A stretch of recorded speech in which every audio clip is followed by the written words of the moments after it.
सच बोल रहा हूँ, मैंने नहीं मारा सर। वो सुभाष ने मारा होगा सर। ऐसा कुछ नहीं है सर, मेरा यकीन कीजिए, हमने किसी को नहीं मारा। जरूर पंकज ने मारा होगा। हम सच कह रहे हैं सर, आपने किसी को नहीं मारा सर। ये महेश है, इसने मेरे साथ धोखा किया है। पूरी बात बताइए। 5 साल पहले मैं महेश को एक नोएडा की कंपनी में मिली थी, जहां हम साथ में जॉब करते थे। उसके बाद हमारे बीच में प्यार हुआ और हमने शादी कर ली। लेकिन 3 महीना पहले ही मुझे पता चला कि वो ऑलरेडी शादीशुदा है और उसकी 2 बेटियां भी हैं। उसने मुझसे वादा किया था कि वो अपनी पहली बीवी कुसुम उसको तलाक दे देगा, लेकिन आज तक उसने उसे तलाक नहीं दिया है, ना ही कभी मुझसे इस बारे में बात करता है। फिर मैंने डिसाइड किया कि मैं मेरठ आके उसकी फैमिली से मिलूंगी और इसीलिए मैं यहाँ आई। लेकिन उसकी फैमिली ने उल्टा मुझे ये बेइज्जत किया और धक्के मार के घर से बाहर निकाला है मुझे। ये महेश कहाँ रहता है? आनंद नगर।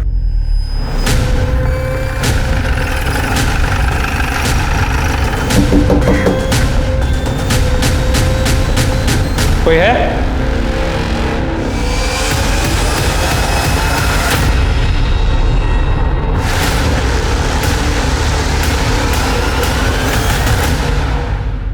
कहते हैं कि एक इंसान को उसकी बातचीत, चाल चलन, रहन सहन आदि से पहचाना जा सकता है आसानी से, लेकिन कई बार हम अपनी आसपास की घटनाओं से इतना प्रभावित हो जाते हैं कि अपना विपरीत रूप दिखाने लगते हैं। और कई बार लोग इसी रूप को असली रूप समझ बैठते हैं और ऐसी गलती कर बैठते हैं जिससे सुधार पाना मुश्किल हो जाता है। हमारा आज का एपिसोड भी ऐसे ही इंसान और उसकी पहचान की उधेड़-बुन पर आधारित है। वो 2 औरतें कौन थीं और उनका कत्ल किसने किया था, और वो औरत जो पुलिस स्टेशन में इनके लिए कंप्लेंट लिखवाने आई थी, उसका इनसे क्या वास्ता था, और क्या ये 2 औरतें गलत पहचान का शिकार हुई थी, ये जानने के लिए हमें उनके अतीत में झांकना होगा। माँ जी, वाह दीदी, आप बहुत सुंदर दिख रही हो। सच्ची बहुत सुंदर लग रही हो। सच में? किसी की नजर ना लगे तुम्हें। चीज। क्या हुआ माँ? कुछ नहीं, सोच रहे अगले महीने इस घर से विदा होकर चली जाओगी। फिर हमें भी नहीं पता हम आपके और मेघा के बिना कैसे रह पाएंगे। क्या रो रहे हो?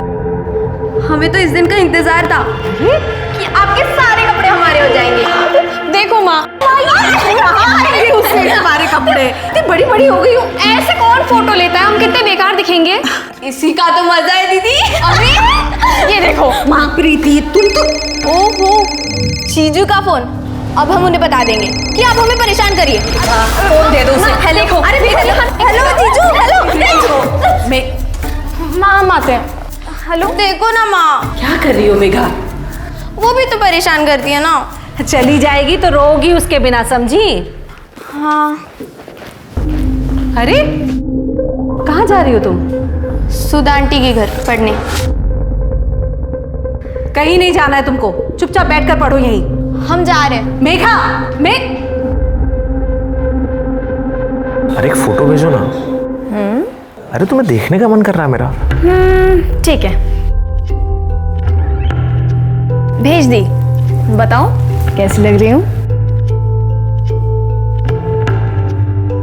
ऐसे थोड़ी बताऊंगा, मिल के बताऊंगा। अरे अभी भेजिए ना, बताओ ना प्लीज। अरे बोला ना, मिल के बताऊंगा। संदीप, घर पे बहुत सारे काम बाकी है। शॉपिंग बाकी है, पार्लर की बुकिंग बाकी है। मेरा तुमसे बहुत मिलने का मन कर रहा है। तुम कुछ भी बहाना वाना बना के आ जाओ ना।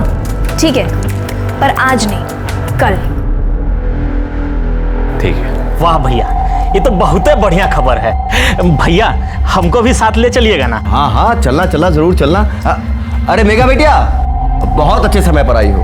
तुमको पता है दंगल के आयोजन में चीफ गेस्ट बन के जा रहे हैं हम। ये तो बहुत खुशी की बात है अंकल, मुबारक हो। अरे आ गई तुम? हम तो सोच ही रहे थे, पता नहीं क्या हो गया मेरी बेटी को, अभी तक आई नहीं। आजा बैठ।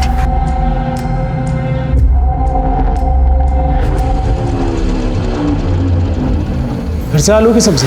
कोई दूसरी सब्जी बनानी नहीं आती है क्या? हमको कोई शौक नहीं आलू की सब्जी बनाने की। हाँ, घर में कोई सब्जी है नहीं और पैसा भी नहीं है हमारे पास। तुम्हें जितने मर्जी पैसे दे लो, लेकिन यही रोना रहता कि पैसा है नहीं। अच्छा, कितने पैसे देते हैं आप? 10,000? पढ़ाई लिखाई का खर्चा भी इसी पैसे में से निकालते हैं हम। हाँ तो हमारे पास नहीं है पैसे, सुन लिया? ये कहिए कि हमारे लिए नहीं है। वो नोएडा में जो रख रखी है ना सुमन, उसके लिए तो खूब पैसा है आपके पास।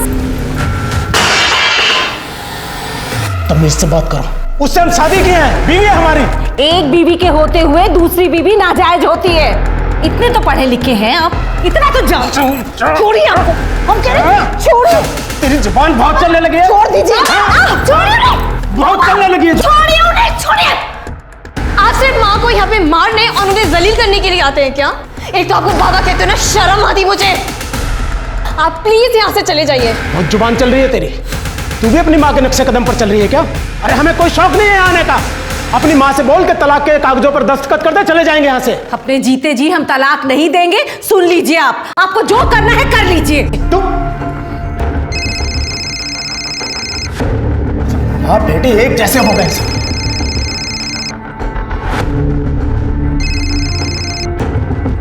क्या है? तमीज से बात करो मुझसे, कुसुम नहीं हूं मैं। याद है ना तुमने मुझसे वादा किया है कि इस बार तलाक लेके ही घर लौटोगे।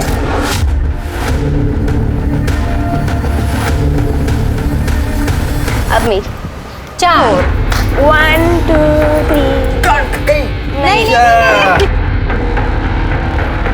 मेघा, चलो खाना तैयार है। मेघा ने खाना खा लिया, और वैसे भी जो खाना तुम मुझे देती हो वो उसके हेल्थ के लिए बिल्कुल अच्छी नहीं है। हैं? क्या बोली तुम? हाँ, अब तुम हमको सिखाओगी कि बच्चा कैसे पाला जाता है? हाँ? अरे तुम्हें तो यहाँ तक भी नहीं पता कि बढ़ती बच्चे को कैसे पालना चाहिए, कैसा खाना खिलाना चाहिए। कितनी दुबली हो गई हमारी बेटी। हमारी बेटी क्या होता है? आराम से। मेघा हमारी बेटी है और हमारी ही रहेगी। और हाँ, अपनी हैसियत के हिसाब से इसकी परवरिश जैसी भी कर रहे हैं, अच्छी कर रहे हैं। आप लोगों को टेंशन लेने की कोई जरूरत नहीं है। देखा है हमने प्रीति को, इसलिए कह रहे हैं मेघा को हमें गोद लेने दो। तुम उसकी अच्छी परवरिश नहीं कर सकते हो। 15 साल से हम तुमको बोल रहे हैं। दोबारा इस घर में कदम रखा ना तो टांगे तोड़ देंगे तुम्हारी। समझी? हाँ, समझी? आराम से। बताते हैं तुमको। हाँ?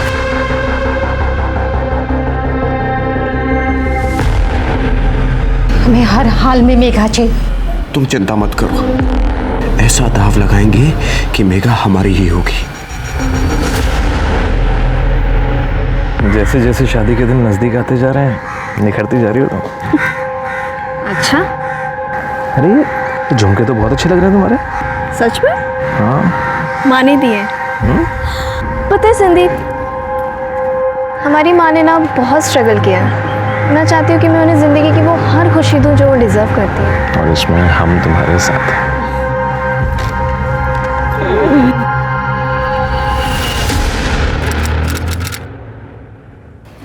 तलाक पेपर पे साइन कर दो, इसी में सबकी भलाई है। तलाक? हाँ, हम तो तुमसे तलाक के लिए भी नहीं कह सकते, क्योंकि तुम्हारी शादी तो पहले से ही नाजायज है। चुप रहिए आप। ठीक है, सीधे सीधे बात करते हैं, कितने पैसे लोगी साइन करने के? क्यों मैडम, ये फिल्म नहीं है, असल जिंदगी है। एक बात कान खोलकर सुन लो, अपने जीते जी हम इन्हें नहीं छोड़ेंगे। जो करना है कर लो। ये क्या कर रही है तू? ये लो एक बात और, अब तुम देख लो कि तुमको पूरी जिंदगी इनके साथ ऐसे ही रहना है, रख बन के। हाँ? पर तुम हाथ कैसे उठाई? अरे तुम्हारी हिम्मत कैसे हुई? हाँ? ये सब ना आपकी वजह से हो रहा है। इस सब के जिम्मेदार आप हैं। तू अपनी जुबान बंद रख। छोड़ेंगे नहीं। हटाओ, क्या कर रही हो? छोड़ो मुझे। तुम्हारा तो मैं वो हश्र करूंगी ना कि तुम्हारी रूह तक कांपेगी। अरे जाओ यहाँ से।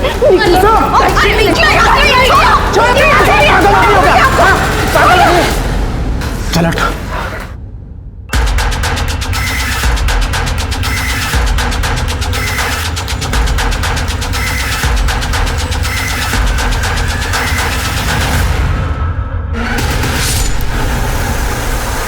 प्रीति,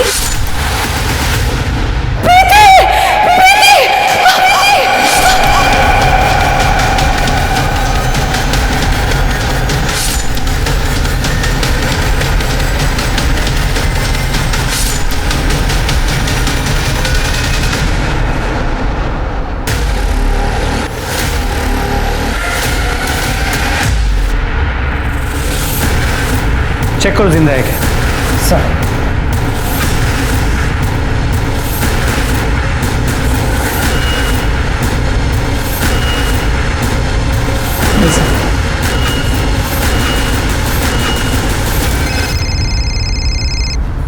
हाँ शर्मा बोलो। यहाँ महेश के घर पे 2 लाशें मिली हैं। क्या? फॉरेंसिक टीम को बुलाओ, कार्रवाई शुरू करो, मैं पहुंचता हूँ। जी सर, पूरे घर को अच्छे से चेक करो। मैं पड़ोसियों से बात करता हूँ। गुप्ता चलो।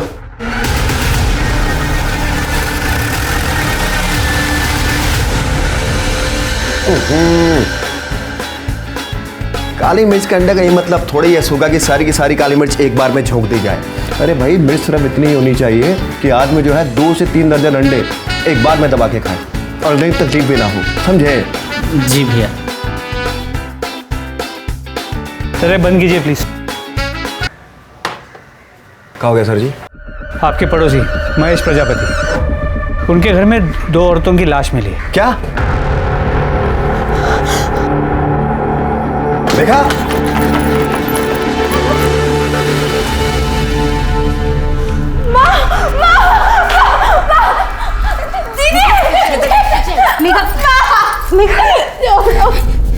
संभालो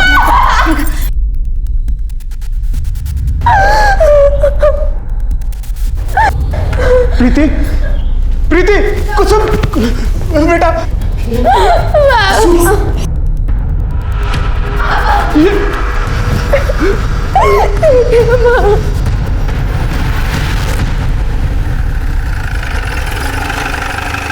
सब इस तरफ। सर जब हम आए तो दरवाज़ा ऑलरेडी खुला था, फोर्स्ड एंट्री का कोई निशान नहीं। पड़ोसियों ने बताया कि यहाँ अक्सर लोग दिन में दरवाज़ा खुला रखते हैं। What is? सर यहाँ सर ये महेश प्रजापति, इनकी बीवी कुसुम प्रजापति, वो बड़ी बेटी प्रीति प्रजापति। पर सर ये उनके पड़ोसी हैं। इनके घर पे म्यूजिक काफ़ी लाउड बज रहा था, इसलिए शायद किसी ने कुछ सुना नहीं। सर पूरे घर में या किचन में स्ट्रगल के निशान नहीं है, लेकिन ये चूड़ियाँ टूटी हुई हैं, ना ही चोरी का मामला।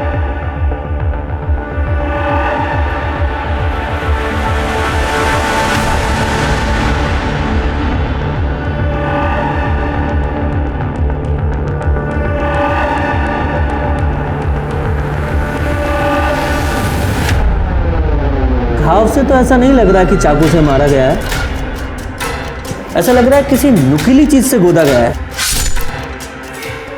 मर्डर वेपन मिला? नहीं सर। शर्मा, बॉडीज को पोस्टमार्टम के लिए भेजो। फॉरेंसिक को बोलो कि पूरे घर से फिंगरप्रिंट्स उठाएं। जी सर।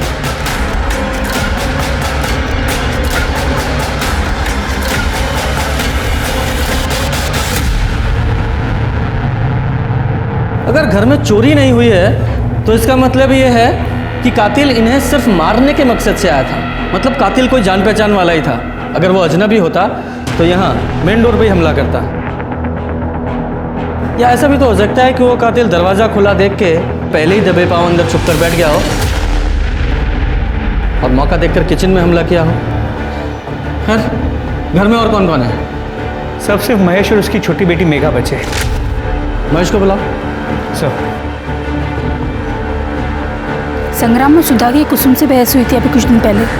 और कहाँ चाहिए तुमको, बोलो। हाँ, कहाँ चाहिए पैसा? 5 लाख रुपए के साथ 1 बीघा जमीन भी ले लो, लेकिन लेको मेघा को हमें दे दो। अरे अब बहुत ज्यादा पैसा है ना तुम्हारे पास, तो उसी पैसे से अपना इलाज करा लो ताकि माँ बन सको। और अगर उसके बाद भी नहीं बन पा रही हो ना, तो उन्हीं पैसे से अपने दिमाग का इलाज करा लो। क्या कहा तुमने? शर्म नहीं आई? एक औरत होकर इतनी घटिया बात करती हो। हम मेघा की जिंदगी बनाना चाहते हैं। ये हमारी जिंदगी ये बनाएगी, हमारी कैसे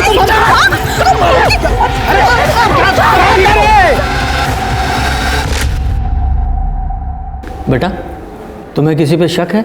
कौन तुम्हारी मम्मी और बहन को मार सकता है? नहीं पता सर। अच्छा, तुम कब से इनके घर पर थी? सुबह से। वो आज हमारी शादी की सालगिरह है ना, और मेघा को हम अपनी बेटी की तरह मानते हैं, इसलिए वो हमारे साथ हमारे घर पर ही थी। आज आप दोनों ने आसपास कुछ ऐसा अनयूजुअल देखा या सुना? जरा याद करके बताइएगा, क्योंकि एक छोटी सी इन्फॉर्मेशन हमारे लिए बहुत काम की हो सकती है। नहीं सर। और आप भी घर पे ही थे? नहीं सर, हम तो अखाड़े में थे जी। आपके आने से तकरीबन आधा घंटा पहले तो आए थे हम। सर,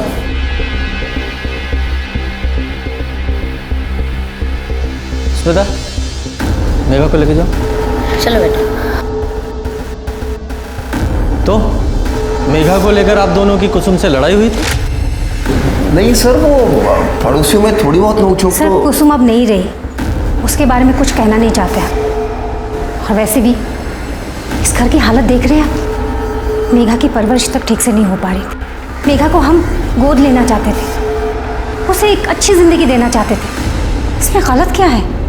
और रही बात लड़ाई की, लड़ाई होने का मतलब ये नहीं कि हमने उसे मारा है, यही सच है। ये आपके ऊपर है, अगर आपको मानना है तो मानो, नहीं तो शक करना तो आप लोगों की आदत है। सर ये सुधा कुछ ज़्यादा ही नहीं बोली है क्या?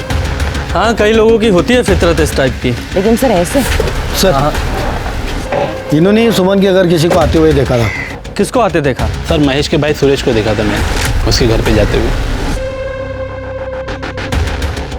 और वो वापस कब गया? सर पता नहीं, मैंने दोपहर में दुकान बंद की, फिर वो कब निकला मुझे पता नहीं। वो रहता कहाँ? ये पास वाले मोहल्ले में। क्या खून हो गया? क्यों? तू गया था ना सुबह कुसुम के घर, तुझे नहीं पता? हाँ हम गए थे वहाँ, लेकिन सर हमने कुछ नहीं किया है। जब हम वहाँ से निकले थे तो वो लोग बिल्कुल ठीक थे, एकदम सही सलामत। क्या तुम फिर से उससे मिलने गए थे? तुमने कसम खाई थी ना कि तुम उस कुसुम से मिलने नहीं जाओगे। कुछ पूछ रही हूँ मैं। मतलब इस आदमी का चक्कर उस कुसुम के साथ चल रहा है। अरे हमने इसे बहुत रोकने की कोशिश की, लेकिन इन्होंने हमारी कोई बात नहीं मानी। हमारे पति से ना दूर रहना, वरना हम पूरी दुनिया को बता देंगे कि इस चेहरे के पीछे ना एक गंदी औरत है। हमने तो उस कुसुम को उसके बच्चों के सामने जलील किया था। अरे इनका तो अपनी बीवी से मन भर गया है ना, तभी तो गए थे बेशर्मों की तरह उस कुसुम के पास। ये क्या हुआ है मुली में? नहीं कुछ नहीं सर। दिखाओ दिखाओ। ये चोट कैसे लगी? कांच लग गया था सर। कांच की चूड़ी है ना? नहीं सर, ऐसा कुछ नहीं है, घर पे ही। जरा से थाने लेके चलो। सर हमने कुछ नहीं किया सर। वो तो थाने चल के पता चलेगा क्या किया है। बोल। बताते सर। सर हम मानते हैं, हम भाभी से मिलने उनके घर पे गए थे दोपहर को। देखो भाभी, कुछ गलत नहीं है इसमें। नहीं, अब हम ये पाप नहीं करेंगे। ठीक है, फिर तो एक ही रास्ता बचा है हमारे पास, हमें भैया को सब बताना पड़ेगा। तुमको जो करना है करो, क्योंकि गलती तो हमसे हुई है, पर अब तुम जोर जबरदस्ती कर रहे हो हमसे। जबरदस्ती? छोड़ो।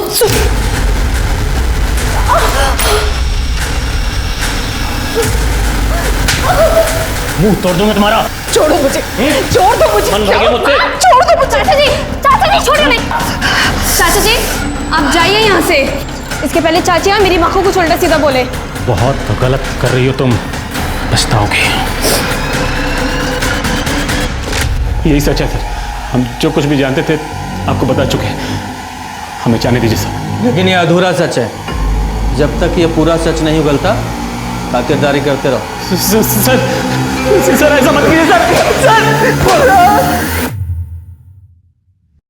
सर। इस केस में बहुत उलझन है। देखा जाए तो कुसुम की मौत से सबसे ज़्यादा फायदा महेश को था। ये भी हो सकता है कि सुरेश ने अपने और कुसुम के रिश्ते के बारे में महेश को बताया हो। महेश को गुस्सा आया, उसने कुसुम को मार दिया, और जब वो कुसुम को मार रहा था प्रीति ने देख लिया, तो इसलिए उसे प्रीति को भी मारना पड़ा। सर वैसे मोटिव संग्राम और सुधा के पास भी है, क्योंकि कुसुम और प्रीति के मौत के बाद महेश खुशी खुशी मेघा को इन दोनों को गोद दे देता ताकि वो अपनी जिम्मेदारियों से मुक्त हो सके। हो सकता है, लेकिन ये सुरेश अपनी भाभी कुसुम को संबंध बनाने के लिए ब्लैकमेल कर रहा था, और मर्डर वाले दिन वो उसके घर भी गया था, उसके हाथ में भी चोट लगी है। ये सारी चीजें इशारा करती हैं कि वो कातिल हो सकता है। सर और एक शख्स है जो माँ और बेटे को मार सकता है, सुमन, क्योंकि उसने इन दोनों को धमकी दी थी। लेकिन कोई खुद मर्डर करके खुद कंप्लेंट लिखाने क्यों आएगा? कंफ्यूज करने के लिए सर। जब कुसुम ने सुमन को 10 तारीख को घर से बाहर निकाला था, तो 10 तारीख को ना आके 11 तारीख को कंप्लेंट लिखाने क्यों आएगी? ये महेश है, इसने मेरे साथ धोखा किया है। Yes, she has a point. Sharma, इस महेश और सुमन की सीडीआर निकालो और ये पोस्टमार्टम रिपोर्ट को जल्दी से जल्दी देने के लिए बोलो। जी सर। और महेश के वकील को तुम फॉलोअप कर रही थी ना, क्या हुआ उसका? सर उसके ऑफिस में मैसेज भिजवाए हैं। और वो संग्राम, उसका वो चमचा सुग्गा, बुलाओ सर। जी सर। तुम्हें पुलिस के पास जाने की ज़रूरत क्या थी? हम तो रास्ता निकाल ही रहे थे ना। तुम तो चुप ही करो। तुम इस लायक होते ना तो मुझे बीच में पढ़ने की ज़रूरत ही नहीं होती। पर क्या फ़र्क पड़ता है इन बातों का? मुझे जो चाहिए था वो तो मुझे मिल गया।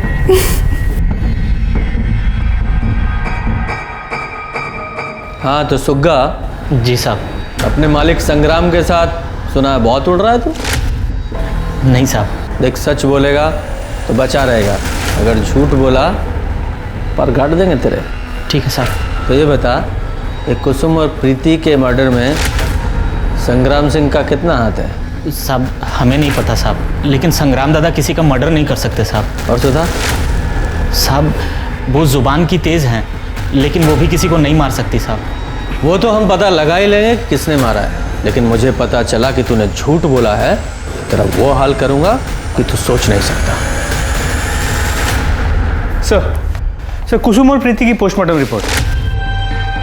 दोनों को दोपहर 3:30 से 4:30 के बीच मारा गया है। लोहे की किसी नुकीली चीज से वार किया गया। प्रीति को 5 बार तो कुसुम को 6 बार स्टैप किया गया है। और रेप? सर रेप या कोई सेक्सुअल एक्टिविटी नहीं हुई है। इसका मतलब कातिल सिर्फ और सिर्फ मारने के मकसद से आया था, और जिस तरह से मारा गया काफी गुस्से में था। लेकिन वो किसे मारने आया था, कुसुम को या प्रीति को? तो मर्डर वेपन कौन सा है? सर सीडी और लोकेशन रिपोर्ट के हिसाब से और एडवोकेट शुक्ला ने कंफर्म किया कि महेश उनसे मिलने 3 से 4 बजे के बीच गया था। सुमन और महेश के कॉल रिकॉर्ड्स, जिसमें महेश के कॉल रिकॉर्ड्स में कुछ भी सस्पिशियस नहीं मिला, लेकिन सुमन के कॉल रिकॉर्ड्स में बिहार के 2 हिस्ट्री शीटर के नंबर मिले। एक है भोलू और दूसरा है साजिद। ये भोलू और साजिद दोनों की फोन लोकेशंस निकालो, देखो कहाँ है ये, और सुमन को अरेस्ट करो।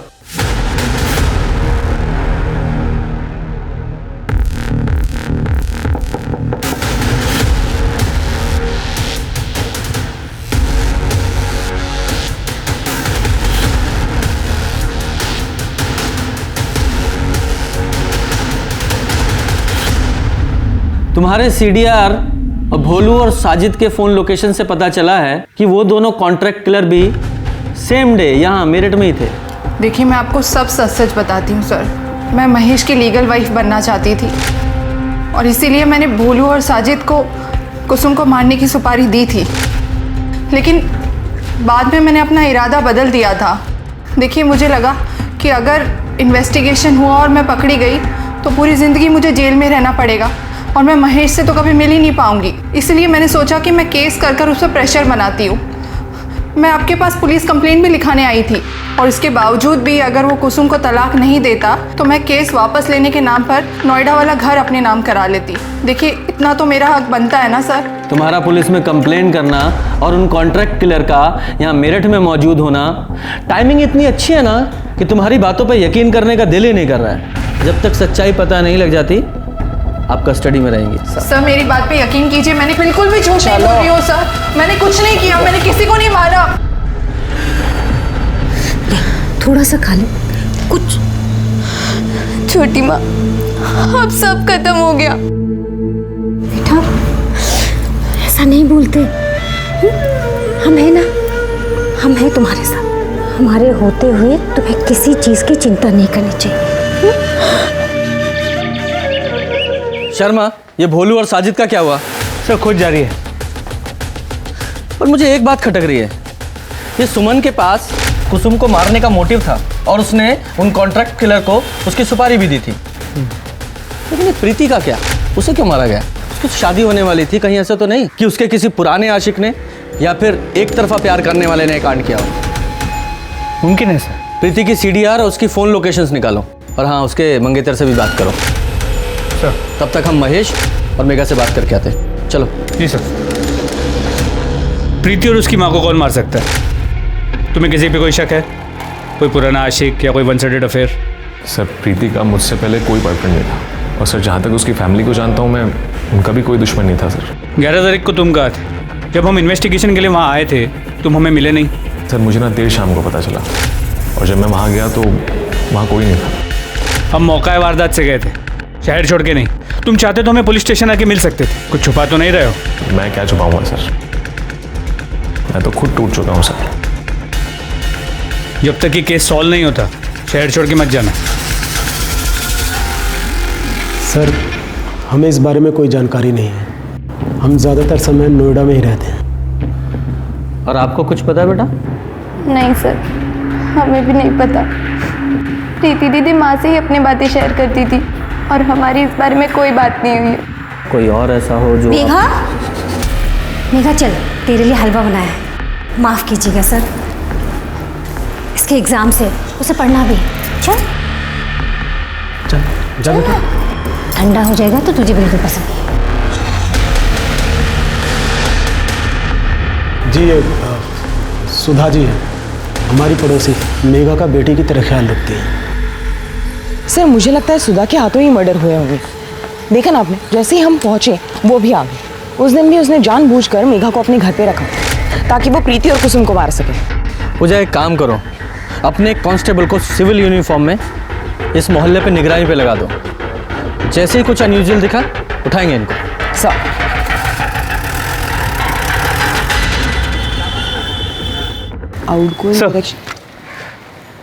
प्रीति की CDR और लोकेशन रिकॉर्ड्स से इससे कुछ ज़्यादा इन्फॉर्मेशन हाथ नहीं लगी। ज़्यादातर कॉल सिर्फ एक नंबर पे हुए हैं, उसके बॉयफ्रेंड संदीप के नंबर पर। और जैसे संदीप ने बताया था, उसके किसी एक्स बॉयफ्रेंड या वन साइडेड लवर का कोई कनेक्शन सामने नहीं आया। इस भोलू और साजिद को जल्द से जल्द पकड़ना होगा। आपको जान से मारने की क्या जरूरत थी? अभी का तो फिर भी समझ में आता है, बेचारी प्रीति ने क्या बिगाड़ा था आपका? तेरा दिमाग खराब हो गया है क्या? मैं उन्हें क्यों मारूंगा भला? तू तो बहुत शरीफ है ना, जो अपने भाई की गैर मौजूदगी में अपनी भाभी के साथ गुलछर्रे उड़ाता था, और जब दिल भर गया तो उसका खून कर दिया। लेकिन मेरी बच्ची ने क्या बिगाड़ा था तेरा? उसे क्यों मारा तूने? मैंने किसी को नहीं मारा है। पुलिस के पास संदिग्धों की फहरिस्त बहुत लंबी थी। महेश कुसुम से हर हाल में पीछा छुड़ाना चाहता था और वहीं सुरेश, उसका कुसुम से नाजायज रिश्ता चल रहा था और वो मौका वारदात पर गया भी था। संग्राम सुधा मेघा को 15 सालों से हासिल करना चाहते थे, लेकिन कुसुम उनके रास्ते का सबसे बड़ा रोड़ा थी। वहीं सुमन, उसने बिहार से 2 हिस्ट्री शीटर्स को बुलाया था इस हत्या को अंजाम देने के लिए, और मेरठ में वो हत्या के दिन मौजूद भी थे। इतने सारे लोगों के पास हत्या करने की वजह तो थी, लेकिन पुलिस को सुमन के अलावा किसी के भी खिलाफ सबूत नहीं मिला। सुमन ने ये तो माना कि उसने भोलू और साजिद को हत्या करने के लिए बुलाया था, लेकिन उसका ये भी कहना था कि एंड मोमेंट पे उसने हत्या करने से मना कर दिया था। लेकिन ये बात पुलिस को हजम नहीं हो रही थी, इसलिए वो भोलू और साजिद को ढूंढने में लग गए। लेकिन इस बीच पुलिस के हाथ कुछ ऐसा लगा जिसने इन्वेस्टिगेशन की दिशा ही बदल दी। सर देखिए क्या मिला है। ये तो प्रीति है। जी सर, लड़कों के चेहरे क्लियर नहीं है, मगर प्रीति का चेहरा क्लियर है, और उसे देख के लगता नहीं है कि जो कुछ भी उसके साथ हो रहा है उसके मर्जी के खिलाफ हो रहा है। और सर ये देखिए, एंगेजमेंट रिंग, मतलब ये वीडियो हाल फिलहाल में बनाया गया है।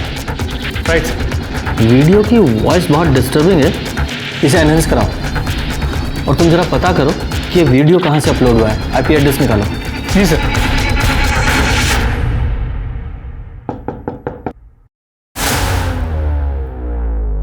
जी बोलिए। पंकज यहीं रहता है? हाँ, मैं पंकज की मम्मी हूँ। जरा बुलाइए उसे। वो तो अपने दोस्तों के साथ दिल्ली गया हुआ है। कब गया? ये कुछ 11 अक्टूबर को। आपके बेटे ने एक लड़की का अश्लील वीडियो अपलोड किया है। क्या? ऐसा नहीं हो सकता। कंप्यूटर जब्त कर लो और जिन दोस्तों के साथ वो दिल्ली के उनकी डिटेल्स दीजिए मुझे। सर, पंकज के कंप्यूटर में कोई और अश्लील वीडियो नहीं मिला और उसका फोन अभी भी स्विच ऑफ है। यानी कि उसे पता था कि हम उस तक पहुंचने की कोशिश जरूर करेंगे, इसीलिए सब कुछ डिलीट किया और गायब हो गया। तोड़ो उसे। सर हमने उस अश्लील क्लिप के ऑडियो को एनहांस किया, ये सुनिए। यार ये संदीप बार बार कॉल क्यों कर रहा है? संदीप सर मेरी बात तो सुन लीजिए सर एक बार प्लीज। अरे मैंने नहीं मारा सर उसे, सच बोल रहा हूँ, मैंने नहीं मारा सर। वो सुभाष ने मारा होगा सर। कौन सुभाष? सुभाष पांडे सर, सुभाष पांडे दोस्त है सर मेरा। अभी कुछ दिन पहले सर 1 लाख रुपए उधार लिए थे उससे और टाइम पे वापस नहीं दे पाया सर मैं। तो फिर सर वो सुभाष ने ना एक प्लान बनाया सर, और जब मैं प्रीति के साथ सर पार्क में बैठा था ना सर, तो वो वहाँ आ सकते हैं। आज फिल्म देखने चलो। चलते हैं ना, काफ़ी दिन हो गए। चल रास लीला करने के लिए यहाँ तेरे पास पैसे और हमारा पैसा चुकाने के लिए तेरे पास पैसे नहीं है। भाई हम तुम्हारा पैसा लौटा देंगे, बता रहे हैं हम। कुछ दिन का मोहलत दे दो। भाई मेरी बात भाई मेरी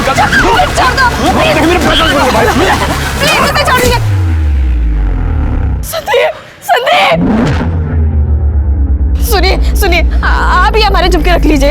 ये बाकी के जो भी पैसे हम बाद में दे देंगे हम आपके। प्लीज उन्हें माफ कर दीजिए प्लीज। संदीप तुझसे तो मुझे कुछ और ही चाहिए। नहीं, छोड़ो मुझे,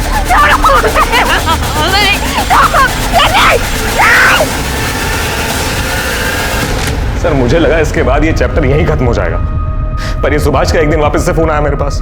उसने मुझे बताया कि सर सुभाष का और प्रीति का इसके किसी दोस्त पंकज ने एक वीडियो बना लिया और अब ये पंकज प्रीति का फायदा उठाना चाहता है, नहीं तो वो वीडियो वायरल कर देगा वो। सर मैंने उसे मना किया कि भाई मत कर ये सब, लेकिन उसने उसके बाद सर फिर मुझे पैसों का लालच दिया सर, तो फिर मैंने प्रीति से बात की सर। अरे हमसे नहीं हो पाएगा, ऐसा लग रहा है कि हम अपनी जान दे दे। हम समझते हैं तुम्हारी हालत, पर तुम सोचो ना, अगर वीडियो रिलीज हो गया तो अपनी माँ और बहन के बारे में सोचा तुमने? वो तो जीते जी मर जाएंगे ना। प्रीति देखो मैं हूं ना तुम्हारे साथ।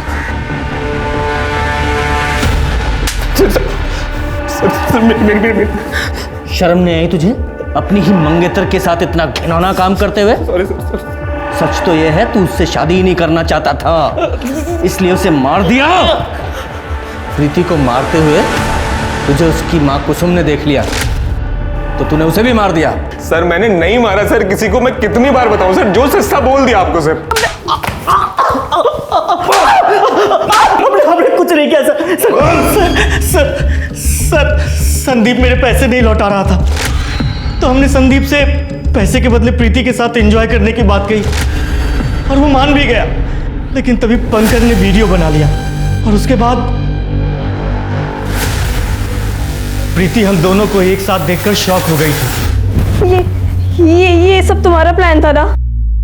देखो ऐसा है, संदीप को पता चलेगा तो तुम्हें छोड़ेगा नहीं। ये सब उसी का किया हुआ प्लान था। पहली बार बेहोश नहीं हुआ था, बेहोशी का नाटक कर रहा था।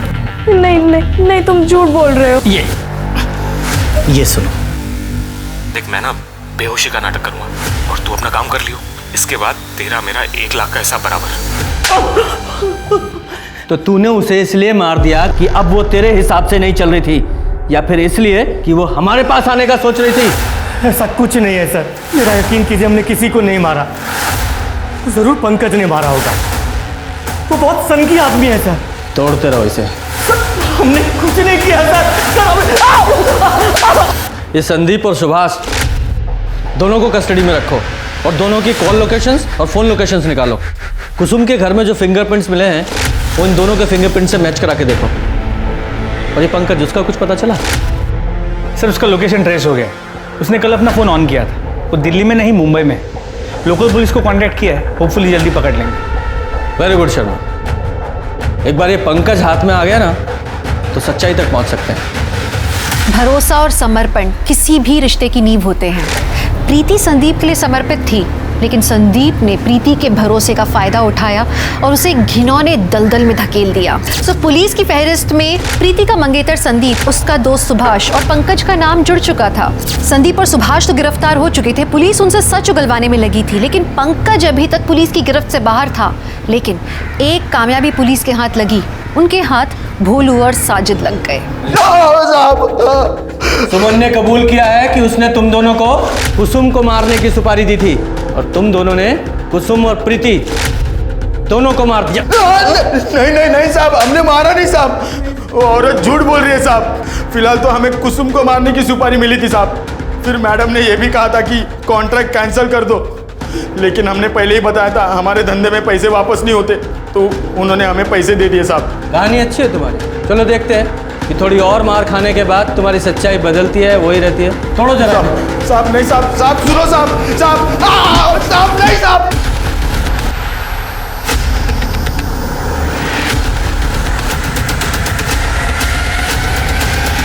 सर हमने किसी को नहीं मारा सर।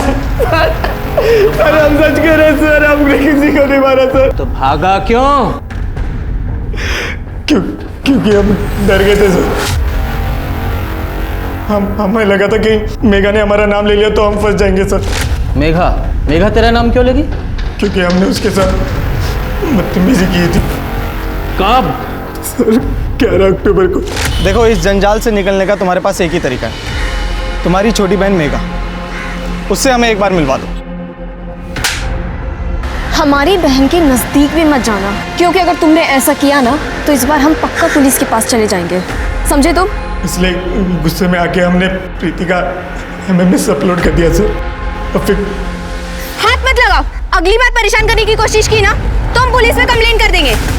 अरे सुनो, तुम हमारी बात कितने दिनों से। छोड़ो हमें।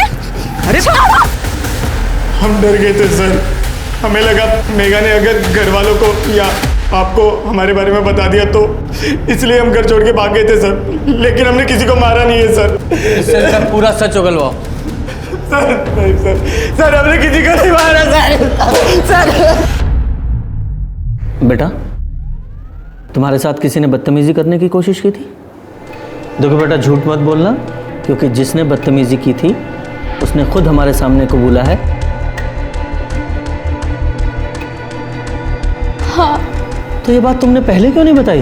डर गई होगी, समाज में लोग तरह तरह की बातें करते हैं, भूल गई। आप समझदार हैं ना, तो फिर हमारे काम में दखलंदाजी क्यों कर रही हैं आप? हमने उससे पूछा है ना, आपको जवाब देने की क्या ज़रूरत है? अगर नेक्स्ट टाइम आपने ऐसा किया, आपको अरेस्ट करके थाने लेके जाऊंगा, वहीं पूछताछ करूंगा मैं। शांत बैठिए आप। बोलो बेटा। हम डर गए थे, समाज में लोग तरह तरह की बातें बनाते, हम भूल गए।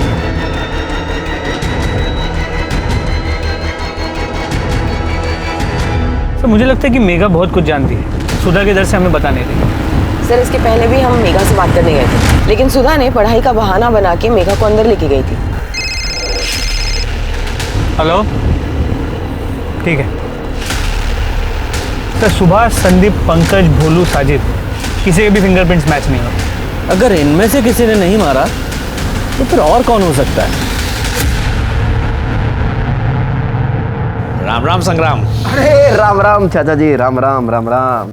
भाई क्या बात है, आजकल अखाड़े नहीं जा रहे हो? चाचा जी क्या बताएं, ससुरा घुटने में थोड़ी चोट लगी हुई है, इसलिए 10-12 दिनों से अखाड़े जा नहीं पा रहे, लेकिन जल्दी जाना शुरू करेंगे अखाड़े। इन सब के पास कुसुम और प्रीति को मारने का मोटिव तो था, लेकिन हमारे पास इनके खिलाफ कोई पुख्ता सबूत नहीं है। हमें तो ये तक नहीं पता कि मर्डर वेपन क्या है और वो कहाँ है। डेड एंड पे खड़े हैं हम। हेलो, ठीक है सर, हमारे कांस्टेबल यादव का कॉल था। वो कह रहा है कि संग्राम की घुटने पे चोट लगी हुई है, इसलिए पिछले 10-12 दिनों से वो अखाड़ा नहीं गए। इसका मतलब है वो हमसे झूठ कह रहा था कि 11 अक्टूबर को वो अखाड़ा गया था। और आप भी घर पे ही थे? नहीं सर, हम तो अखाड़े में थे जी। मतलब ये फैमिली कुछ छुपा रही है।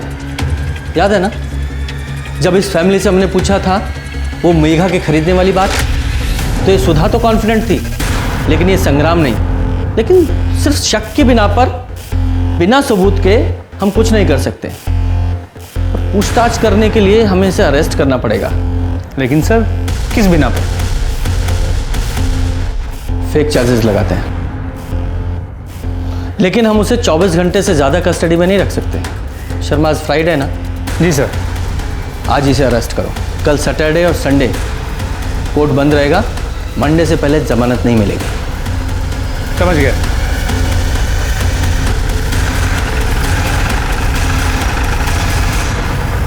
संग्राम जी, सुना है आप नशा करते हैं, घर में नशे का सामान भी रखते हैं। नहीं सर, ऐसा कुछ भी नहीं है, ये सब गलत है। बड़े अंडे खाए जा रहे हैं। सुना है नशा करने वालों को भूख बहुत लगती है। ये खुराक है हमारी सर। घर की तलाशी लो। अरे अरे रुकिए आप ऐसे कैसे जा सकते हैं? घर का कोना कोना चेक करिए जल्दी।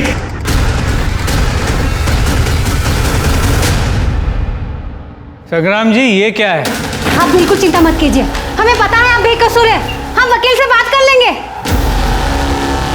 अरे सर जी, आपको कोई गलतफहमी हुई है? मैं कभी भी अपने घर पे गांजा लेके नहीं गया। तो फिर तूने झूठ क्यों बोला कि तू 11 अक्टूबर को अखाड़े में गया था? तेरे घुटने में दर्द था ना, घर पे ही था ना तू? अरे सर, मैं गया था उस दिन अखाड़े में, हाँ पर मैंने वहां कोई काम वाम नहीं किया था। चल ठीक है, मान ली तेरी बात। अब तो हमें सिर्फ इतना बता कि कुसुम और प्रीति का खून किसने किया। तेरे जो गांजे वाले चार्ज है ना, ये हटा देंगे। ओ तो इसलिए लाया आप लोग हमें यहाँ। तो ऐसा है सर जी, हम नहीं जानते किसने मारा हम दोनों को। तो ठीक है फिर, हो जा सजा के लिए तैयार। आप जानते नहीं सुधा को, हमें हर हाल में यहाँ से बाहर निकाल देगी, देखते रहिएगा आप। ऐसा है पहलवान, देख आज है शुक्रवार और शनिवार और इतवार रहती है कोर्ट बंद। सोमवार से पहले तेरी जमानत नहीं होने वाली। अब 3 दिन तू यहीं रहेगा। अब सोच ले, अपनी हड्डियां तुड़वाएगा या सच बताएगा।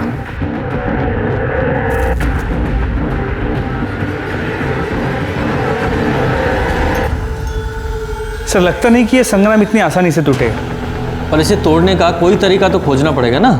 सर मैंने एक चीज़ ऑब्जर्व की, जब जब हम संग्राम से मिलने जाते हैं या तो वो खाता होता है या उसके पास खाने का बहुत सारा सामान पड़ा होता है। तो पहलवान लोग तो ऐसे ही होते हैं। हाँ लेकिन शर्मा, इसका मतलब ये भी है कि उसे दिन में कई बार खाने की आदत है और आदमी की आदत ही उसकी कमज़ोरी होती है और हमें उसकी इस कमज़ोरी का ही फ़ायदा उठाना है और उसे हथियार बनाना है। इस संग्राम का खाना बंद कर दो, भूखा रहेगा अपने आप टूटेगा और सारी सच्चाई उगलेगा। सर अब तक मुंह नहीं खोल रहा। तो क्या करें, कोई इलाज ढूंढना पड़ेगा इसका, अदरवाइज। संग्राम जी के लिए खाना लाए। क्या हम अपने पति से मिल सकते हैं? जी नहीं, आप उनसे नहीं मिल सकती। टिफिन यहीं छोड़ दीजिए, हम दे देंगे। सर आपके हाथ में तो अधिकार है उन्हें बेल पे छोड़ने के लिए, तो फिर किस लिए उन्हें परेशान कर रहे हैं? हम परेशान नहीं कर रहे हैं और ना ही बेल पे छोड़ने का अधिकार हमारे पास है, वो कोर्ट के पास है। उन्हें बेल वहीं से मिलेगी। लेकिन सर मंडे तक हम कुछ नहीं कर सकते। देखिए वो तो हम भी कुछ नहीं कर सकते, सॉरी। आप जाइए, टिफिन दे देंगे। हाँ पूजा, जरा उस CDR की फाइल निकाल। आ जाओ भाई शर्मा। पूजा, आज खाना यहीं खाते हैं, यहीं मंगा ले। जी सर। गुप्ता, खाना यही लेके आओ। सर बहुत दिनों बाद घर का खाना। वाह। स्मिता जी प्लेट्स। हाँ ये भी है। क्या है? एक मिनट, ये तो हमारे घर का टिफिन है ना? Chicken lollipop. अरे वाह, अंडे। वाह, पुलाव तो बहुत टेस्टी लग रहा है। खुशबू देखिए। अरे खाना हमारे घर से आया है, हमारे लिए। लेकिन खा तो हम रहे हैं। हाँ तुम भी खा सकते हो, सिर्फ ये बता दो खून किसने किया? पुलाव ना पुलाव। वाह, उसमें भरपूर प्रोटीन।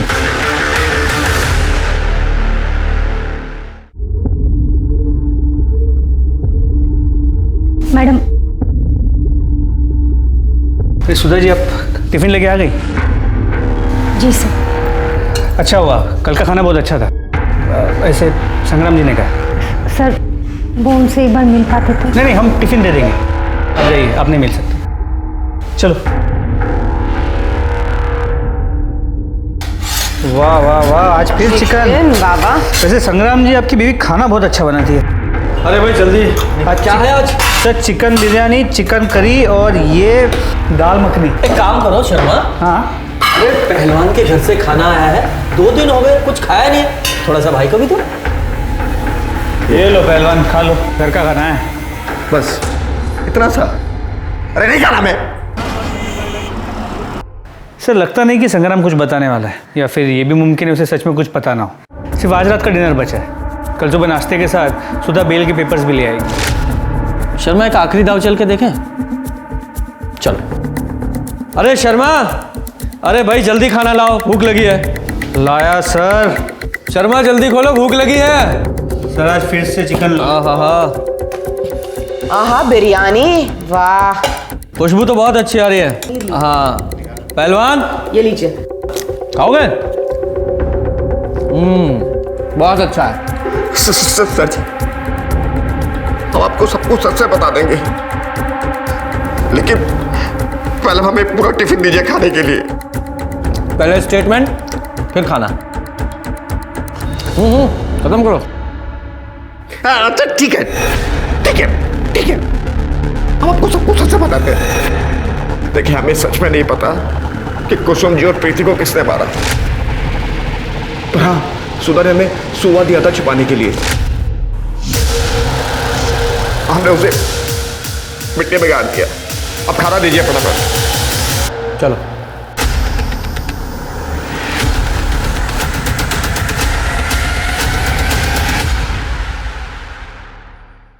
अब बचने का कोई चांस नहीं है। हमें मर्डर वेपन मिल चुका है। अब बहुत जल्द ही फॉरेंसिक को उस पर से फिंगरप्रिंट्स भी मिल जाएंगे। सर, हमने कुछ नहीं किया। हमने मारा है उन दोनों को। हमारी माँ बिल्कुल अच्छी नहीं थी। उनका सुरेश चाचा के साथ नाजायज संबंध था। जब बाबा घर पे नहीं होते थे तो सुरेश चाचा, बाबा ने हमें बताया था कि वो इसीलिए माँ से तलाक लेना चाहते, और हमें सुधा आंटी के घर बहुत अच्छा लगता था, इसलिए हम वहीं रहते थे। फिर अचानक पंकज ने हमारा पीछा करना शुरू किया। हमने उसे नजरअंदाज किया, और एक दिन पंकज ने हमें प्रीति दीदी का एक वीडियो दिखाया। पंकज ने कहा कि दीदी ने वो काम पे पैसे लिए थे। हमारा खून खौल गया। और अरे क्या हुआ, कुछ चाहिए तुम्हें? हमने तुम्हारा वीडियो देखा। किसने भेजा तुम्हें? उससे क्या फर्क पड़ता है, उस वीडियो में आप ही हो ना। देख मेघा, जैसा तुम समझ रही हो ना वैसा कुछ भी नहीं है। तुम्हें नहीं पता कि हमारे साथ क्या क्या हुआ है।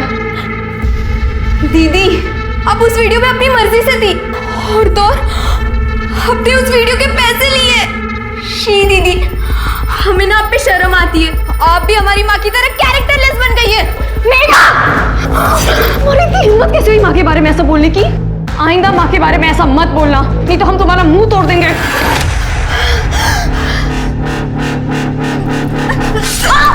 मेघा, प्रीति,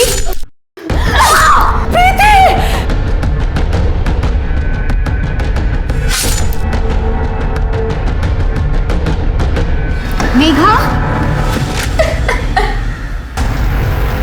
हमने कपड़ों को जला दिया और संग्राम जी को सुबह छुपाने के लिए कह दिया।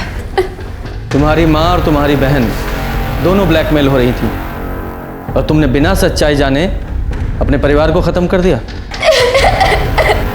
तुम्हें उन दोनों को मारने के जुर्म में अरेस्ट किया जाता है, और सुधा, तुम्हें दोषी को हेल्प करने और सबूत मिटाने के जुर्म में। कहते हैं हर मुस्कुराता चेहरा खुश नहीं होता, वैसे ही हर आंसू गम का नहीं होता। इसलिए जो जैसा दिखता है उसे वैसा ही सच नहीं मान लेना चाहिए। जैसे मेघा को अपनी माँ और बहन का असली रूप समझ में नहीं आया, और जो रूप सामने आया उसने उसे ही सही समझकर अपनी माँ और बहन की खुद हत्या कर दी। हमारे समाज ने लोगों को समझने के लिए कुछ पैमाने सेट किए हुए हैं, लेकिन ये तो ज़रूरी नहीं कि हर पैमाना पत्थर की लकीर हो। इसलिए बहुत ज़रूरी है कि सबको अच्छे से समझें, परखें, उसके बाद निष्कर्ष पर उतरें। और जब बात न्याय जैसी बड़ी चीज़ की हो तो न्याय तो कानून के हाथ में ही छोड़ देना चाहिए। तो आप सतर्क रहें, सुरक्षित रहें। इसी आशा के साथ मैं दिव्यांका त्रिपाठी दहिया लेती हूँ आपसे विदा। फिर मिलूंगी एक नए केस के साथ। जय हिंद।